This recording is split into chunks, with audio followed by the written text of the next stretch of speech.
con el flujo de la corriente eléctrica dentro de la tarjeta de la unidad exterior. En la unidad interior, E1 es un problema de comunicación entre esta y esta. El flujo de la corriente eléctrica no es adecuado entre una de las dos tarjetas, para acabar pronto.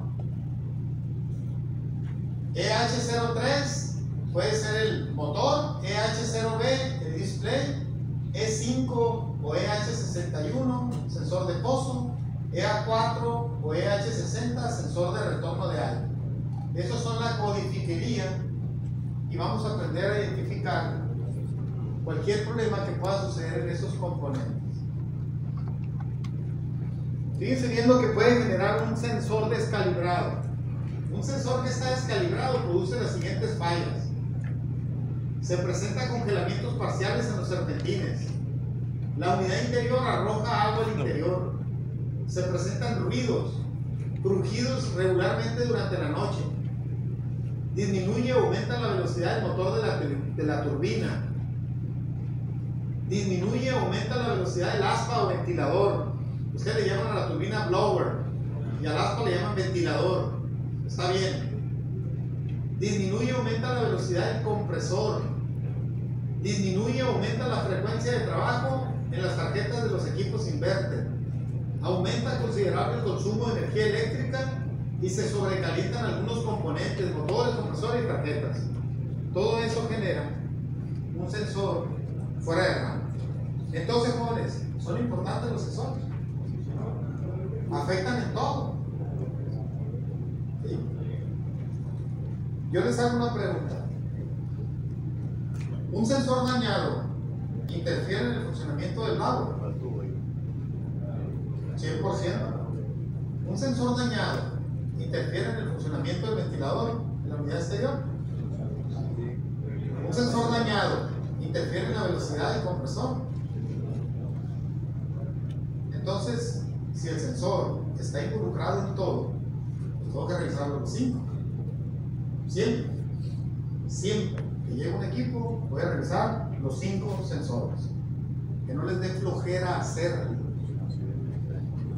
Es un procedimiento profesional. Los 5 sensores tengo que revisar. Fíjense bien. Oye, creo, pero si el único que está fuera de rango es el sensor de la unidad exterior. Si el sensor de la unidad exterior miente y toma una decisión inadecuada, ¿afecta o no afecta a la unidad interior? Claro. Y tú te darías cuenta. ¿No?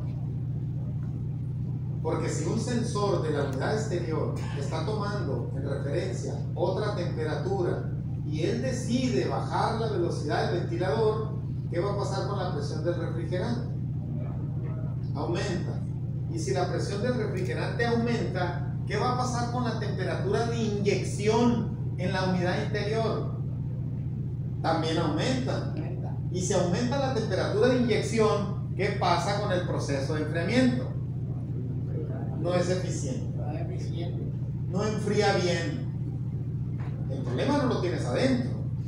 Tú vas a relacionar eso con la falta de gas. ¿Sí o no? Cuando el problema lo tienes en un sensor que está tomando una decisión errónea de bajar la velocidad del aspa, ya te movió todo internamente. Cuidado en esas partes. Muy bien. Lo que hace este sensor de retorno de aire, sensa la temperatura del interior del cuarto para controlar los encendidos y apagados del compresor. Este determina si enciende o no enciende el compresor. Este sensor le ordena a la tarjeta que le mande corriente eléctrica al compresor. El técnico llega y dice: le puse las puntas del multímetro y sí le llega voltaje. Está energizado, ¿no? Pero no hay flujo de corriente eléctrica. Pero yo le pongo y sí, tiene 220. Sí, tiene 220. pero no está corriendo la corriente eléctrica, no está entrando desbobinados y no lo está activando, nomás lo tienes en las puertas de entrada, porque el equipo está energizado. Y hasta que la tarjeta libera la corriente eléctrica, se activa el componente. Son dos cosas diferentes. ¿Estás de acuerdo? Porque ha habido técnicos aquí en Colombia que me hablan y me dicen, le puse el multímetro y si le llega corriente. No, no le llega corriente, está energizado. Si está apagado y lo toca, no le va a pasar corriente. Que lo agarre a ver si no le pega nada. Entonces, hay que entender muy bien esa parte. Muy bien. Este sensor de pozo, después de 5 minutos de haber encendido el equipo, entra en función para censar la temperatura del refrigerante y controla la velocidad de rotación del motor del blower. Este controla la velocidad de rotación del motor del blower. Si el motor del blower disminuye la velocidad, ¿qué pasa con la presión del refrigerante? Y si baja durante la noche, ¿qué puede producir? Congelamiento.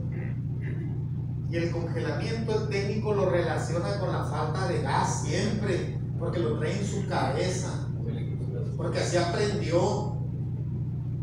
Pero no es falta de gas. Un sensor está fuera de rango y está obligando a la turbina a que baje su velocidad. ¿De acuerdo? Ahora, lo mismo, si este sensor se llena de grasa, impurezas, ¿afectaría el censo de la temperatura, sí o no? Sí. Y si lo afecta, ¿bajaría la velocidad de la turbina? ¿Y se generaría un congelamiento durante la noche y arrojaría agua al equipo? Sí. Entonces, ¿qué tiene que hacer el técnico? Sacar de esa cavidad el sensor, limpiar la cavidad, lijar la parte de arriba del sensor, volverlo a colocar y sujetar. Porque la inspección debe de ser muy visual con todo. Todo. Porque cuando tú dices que el aire acondicionado no enfría bien, se abren 250 posibles causas por las que el equipo no enfría. Y para estar buscando 250, pues es una pendejada. Mejor reviso los 25 componentes y termino más rápido. Y eso es lo que estamos aprendiendo el día de hoy. A tener un sentido común.